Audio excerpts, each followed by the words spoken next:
And to ongoing retrospective reports on the year 2023, the aviation industry in Nigeria has been weighed down by a number of issues this year.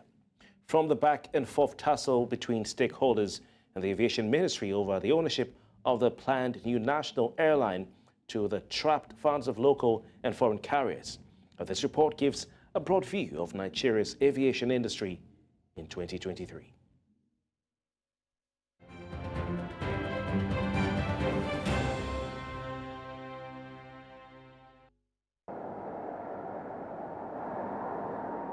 The year 2023 started in Nigeria's aviation sector with the raging issue of trapped funds of foreign and domestic airlines.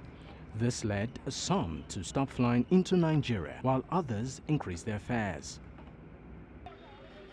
Another significant issue was the notice of industrial action. Aggrieved workers of the Nigerian Aviation Handling Company declared a warning strike over poor pay and a number of other issues.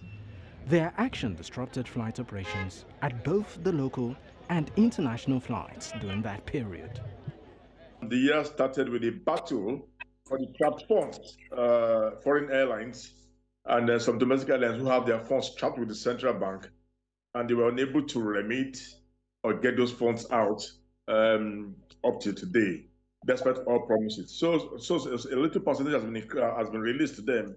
It's a drop in let me not say ocean, but a drop in the river, and that has metamorphosed into the arbitrary and crazy fares that we're having on the international today.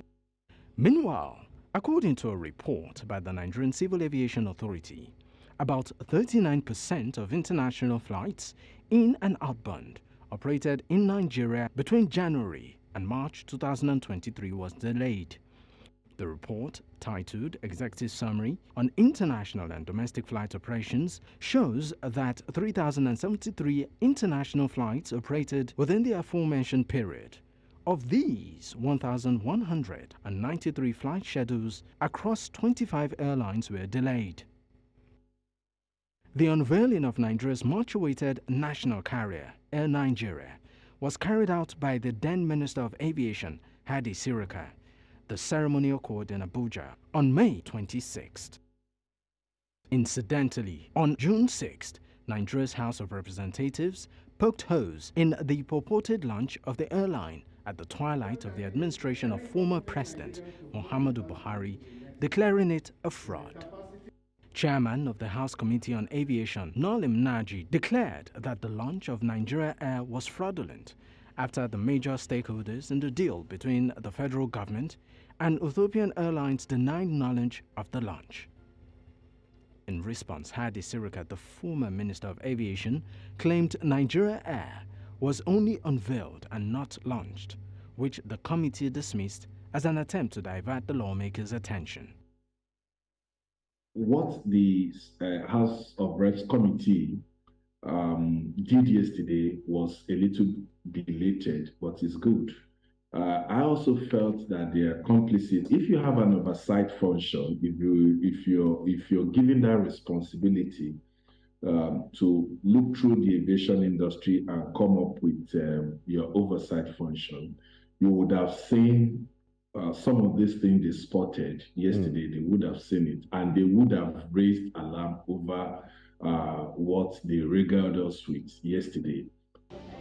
On resumption of duties, Festus Keyamo, now the Minister of Aviation and Aerospace Development, delivered a monumentous update concerning two pivotal aspects of the nation's aviation sector: the Nigeria Air Project and airport concessioning agreements.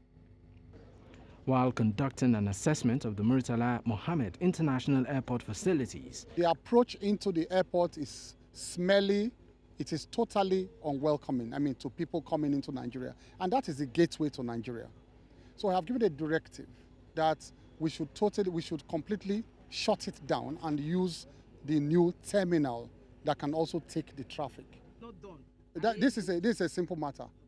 I either get sacked by Mr. President or somebody who is responsible will get sacked. So it's a matter of who dies first that we are facing. Air Nigeria should be suspended. I have directed Nigerian Air until I brief Mr. President. It's as simple as that, to make sure that the processes followed were transparent.